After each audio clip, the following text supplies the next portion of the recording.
Hello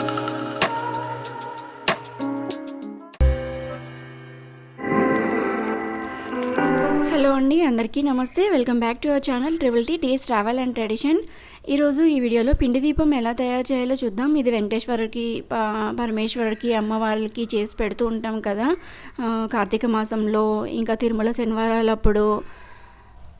చాలా మంచిది. ఇది వచ్చేసి దీనికి ఫస్ట్ బియ్య పిండి అయితే తీసుకోవాలి. 1 కప్పు. మనకి అంటే ఏ సైజు పిండి దీపం చేసుకోవాలో దాన్ని బట్టి అలా కొద్దిగా తీసుకోవాలి. తీసుకొని అందులో బెల్లం వేసుకోవాలి. బెల్లం బాగా మిక్స్ అయ్యేలాగా మిక్స్ చేసుకోవాలి. ఇది బెల్లం వద్దు అంటే చక్కెరతో కూడా చేసుకోవచ్చు, కానీ బెల్లం వేస్తే మంచిది. ఇది తిరుమల శనివారాలప్పుడు వెంకటేశ్వర స్వామికి, ఇంకా కార్తీక మాసంలో ఎక్కువ గుళ్ళలో ఇంట్లో పెట్టుకుంటే చాలా మంచిది. ఇది బియ్యపిండి అంటే వరిపిండి కదా, వరిపిండి అంటే ఇంకా సాక్షాత్తు మహాలక్ష్మి కదా. సో అందుకే మా అమ్మవారికి ఇష్టమైంది, ఇంకా వెంకటేశ్వర స్వామికి ఇష్టం కాబట్టి ఇది తిరుమల శనివారాలప్పుడు ఖచ్చితంగా పిండి దీపము. అలాగే మనకి ముఖ్యమైన పండగలప్పుడు, శుభకార్యాలప్పుడు కూడా ఖచ్చితంగా ఇది అయితే పెడతాం ఇంట్లో. దీనికోసం అయితే ఫస్ట్ బెల్లం వేసుకున్నాం, తర్వాత గీ వేసుకున్నాము. నెయ్యి 1 or 2 టేబుల్ స్పూన్స్ అయితే గీ వేసుకుంటే సరిపోతుంది. అలాగే కొద్దిగా పాలు వేసుకుంటూ కొద్దిగా వేసుకుంటూ మిక్స్ చేసుకోవాలి. నీళ్ళు కూడా వేసుకోవచ్చు, బట్ పాలు వేసి చేసినా మంచిది. స్వచ్ఛమైన పాలు వేసుకుంటే మనకి ఆవు పాలు దొరికితే చాలా మంచిది. వేడి పాలు వేయకూడదు. ఇంకా లేదు అంటే మనకి ప్యాకెట్ పాలు ఉంటుంది కదా, ఇంకా దాంతో చేసుకోవాలి. నేను ఎప్పుడు చేసి నా పిండి దీపము పాలు, నెయ్యి, బెల్లము వేసే చేసి పెడుతూ ఉంటాను. దీపం వెలిగించుకుంటాను ఇంట్లో. ఒకేసారి పోయకుండా పాలు కొద్దిగా వేసుకుంటూ మిక్స్ చేసుకోవాలి. బాగా ముద్దలాగా రావాలి.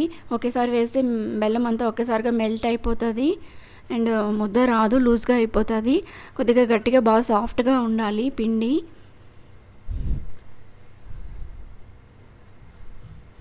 ఇలా అయితే చేసుకోవాలి. బాగా ముద్దగా రౌండ్గా చేసుకోవాలి.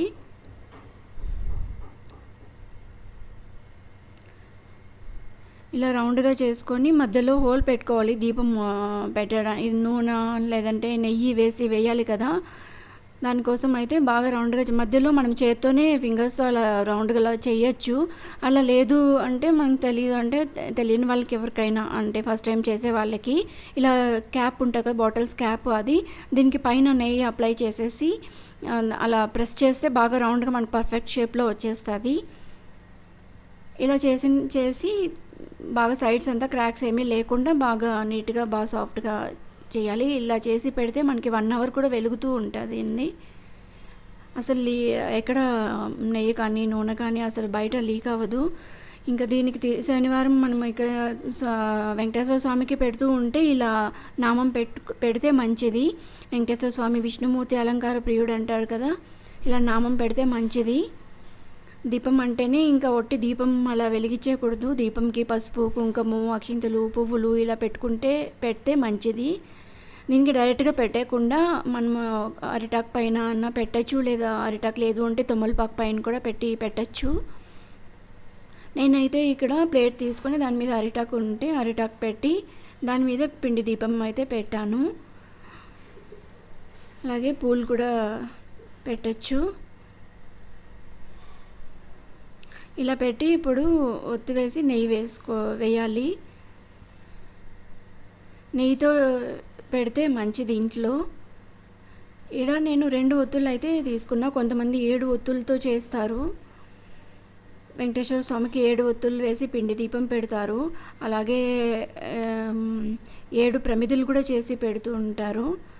అలాగే బెల్లము, దాని బదులు అరటిపండు కూడా వేసి మిక్స్ చేసి పెడుతూ ఉంటారు. నేనైతే ఎప్పుడు అరటిపండు వేయను. ఇలాగ బెల్లం, నెయ్యి, పాలు ఇలా వేసి మిక్స్ చేసి ఇలా నామం పెడతాను.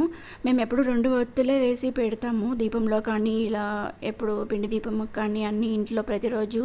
కొంతమంది 3 ఒత్తులు వేసి పెడతారు కాబట్టి నేను ఇక్కడ 2 ఒత్తులే వేసి నెయ్యి వేసి పెట్టాను.